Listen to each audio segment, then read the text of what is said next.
যখন আপনি ভুল বুঝতে পারবেন তখন হচ্ছে আপনি এটা বলবেন যে আমি বড় ভুল করে ফেলেছি, আপনারা আমাকে ক্ষমার দৃষ্টিতে দেখবেন। আসলে আমি ইহুদি খ্রিস্টানদের চক্করে পড়ে আমি আমার নিজেকে আমি হারিয়ে ফেলেছিলাম। আমি যে আলেম এটা আমি হারিয়ে ফেলেছিলাম, যে আমি একজন আলেম আমার কীভাবে থাকা দরকার এটা আমি ভুলে গিয়েছিলাম। আপনারা আমাকে ক্ষমার দৃষ্টিতে দেখবেন, আমি তওবা করে ফিরে আসতে চাই। আমাকে হচ্ছে একবার সুযোগ দেওয়া হোক। আমি আমার ভুলটা বুঝতে পেরেছি, আমি জাতির কাছে ক্ষমা চাই, আল্লাহ সুবহানাহু ওয়া তাআলার কাছে ক্ষমা চাই, যেন আল্লাহ তাআলা আমাকে মাফ করে দেন। আসলে আমি বুঝতে পেরেছি টাকাই সব কিছু না। আমি বুঝতে পেরেছি যে আমার আখিরাতকে গুছাইতে হবে। এই দুনিয়াটা পরীক্ষার একটা হল। আমি দুনিয়াতে কিছু না করতে পারি তাহলে আখিরাতে আমি কি জবাব দিব? এইগুলো বইলে তারপর মানুষের ইমোশন কাটতে হইব, বুঝছেন নি?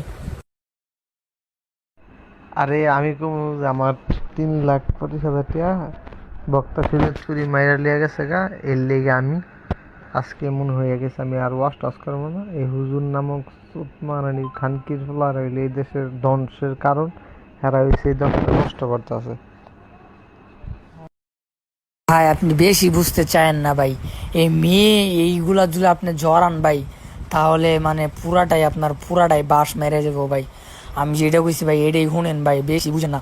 পরে যদি কিছু হয় ভাই তাহলে আমি দায়িত্ব নিতে পারবো না। আমি যেমনি বুঝছি সেমনি কাজ করেন, খ্রিস্টানদের উপরে দুষ্টাভাই দিবেন, তখন মানুষ এটা মনে করবে যে না ওরা খ্রিস্টানরা টাকা দিয়ে কিনে নিছিল আবার ফিরে আসছে, এটা মানুষ মনে করবে। কিন্তু ভাই যদি আপনি মেয়ের সম্পর্কে যদি কিছু বলেন তাহলে শালা মেয়ে চুচ্ছে ভাই এটা করলে মানে পুরো মানুষের কাছে খারাপ হয়ে যাবেন আমার মতো, বুঝছেন ভাই? এই জন্য আপনি খ্রিস্টানদের উপরে দুষ্টাভাই দেন ভাই, বুঝছেন? আপনি বোঝার চেষ্টা করেন। আপনি কি আমার নাসির ভাই বেছে নিয়ে আমার মাথার ভিতরে লজিক পরিমাণে আমার মাথার লজিক সম্পূর্ণ হচ্ছে বুদ্ধি থাকে ভাই। আমি যেটা বলি সেটাই শুনেন ভাই, হয়তো পরে পস্তার লাগবো ভাই।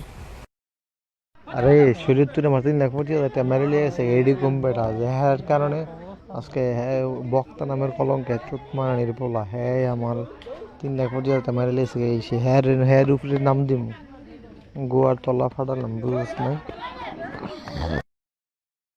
ভাই আপনি তারও নাম দিয়েন না ভাই, বুঝছেন? তাহলে সে আরো ভাইরাল হইব, আপনি মাঝখান থেকে কিচ্ছু পাইবেন না, বুঝতে পারছেন? আপনি আপনি ভাই আপনি ওটা পরে কইরেন, টাকার খেলা পরে দেখায়েন ভাই, ঠিক আছে? আমি যেটা কইছি ভাই এটা শুনেন আগে। আপনি ভাই আমি কইছি না যে ভাই আপনি আমার উপর পুরাটা ছেড়ে দেন। টাকা কি কে নিয়ে গেছে এটা নিয়ে পড়ে থাকলে ভাই তাহলে তো সমস্যা ভাই। আমি বলছি যে খ্রিস্টানদের উপর চাপাই দেন ভাই। এই যে কি বান কয় মুফতি মাসুদ, ও যদি এখন তওবা করে ফিরে আসে, বাংলাদেশের সব থেকে বড় ওয়াজ মাহফিল আর হইব, বুঝছেন? সে কোরআন শরীফের উপর জুতা রাখছে, এটা রাখছে, ওটা রাখছে। আপনি যদি বলেন যে আমি তাদের দলের লোক, বুঝতে পারছেন ভাই? আপনি কোন জায়গায় যাবেন আপনি বুঝতে পারতেছেন? ওই টাকা টাইম আছে মিয়া, বুঝেন না কিছু না। এরে এরে নে কই গেছো তুমি? বুঝতেছি না কিন্তু বুঝতো। বুঝবা বুঝবা দু একটা হইলে তখন তোমারে বাই বাই কই বসলে বুঝবা। ফারুকি সাহেব,